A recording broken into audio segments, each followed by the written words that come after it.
On était très honorés qu'on nous propose de participer à l'opération Libraires Ensemble, les Blues Roses. C'était une évidence parce que pour moi en tant que personne et pour nous chez Point, lire c'est d'abord un plaisir, c'est d'abord faire du bien et si on publie des livres, c'est quand même pour ça. Donc on a choisi aujourd'hui de participer à cette opération mettant en avant 4 livres, des livres qui font du bien, qui sont très différents les uns des autres.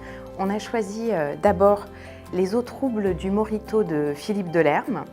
Alors Philippe Delerme, on le connaît évidemment pour La première gorgée de bière. Et Philippe Delerme, c'est quelqu'un qui joue avec les mots et qui nous rappelle les petits plaisirs du quotidien. Comme par exemple croquer dans un navet qu'on pique sur une table de cuisine ou observer un petit enfant qui apprend à lire et qui bouche les lèvres imperceptiblement. Voilà, ces petits plaisirs du quotidien, c'est vraiment un bonheur de lire, de picorer dans ce livre. On a choisi aussi un livre qui donne de l'espoir parce qu'on s'est dit que quand on est à l'hôpital ou quand on rend visite à quelqu'un à l'hôpital, on a envie d'offrir un livre qui apporte de l'espoir. Et on a dans notre catalogue la chance d'avoir le récit de Grand Corps Malade, Patient. On le connaît tous pour sa prose très poétique, puisqu'il fait du slam. Mais Grand Corps Malade, c'est d'abord quelqu'un qui a eu un accident terrible. Il chahutait dans une piscine, il a plongé au fond.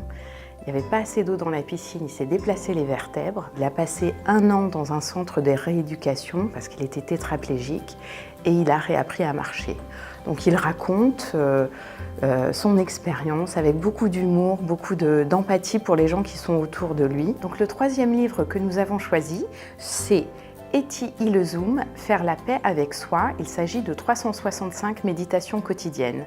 Donc en fait, c'est un peu de sagesse pour chaque jour. C'est un calendrier perpétuel où tous les jours, on vous propose une micro-méditation, juste un moment où on se pose un petit peu et ça donne de l'espoir. Et le dernier livre qu'on a choisi, complètement différent, mais on s'est dit qu'il fallait aussi avoir un peu d'évasion. Il s'agit du livre de Michel Moutot, Ciel d'acier. C'est un roman incroyable qui se penche sur l'histoire des Mohawks, ces Indiens d'Amérique du Nord qui sont censés ne pas avoir le vertige, mais ça c'est une légende, et qui sont ceux qui ont construit notamment les tours jumelles, ainsi que tous les gros édifices en acier aux États-Unis et au Canada. C'est un livre merveilleux qui vous transporte très très loin, et je pense que c'est une bonne idée de s'évader un petit peu. Donc, je vous donne rendez-vous au mois de février dans toutes les librairies du réseau Libraires Ensemble pour acheter ces livres qui font du bien au profit de l'opération Blues Roses.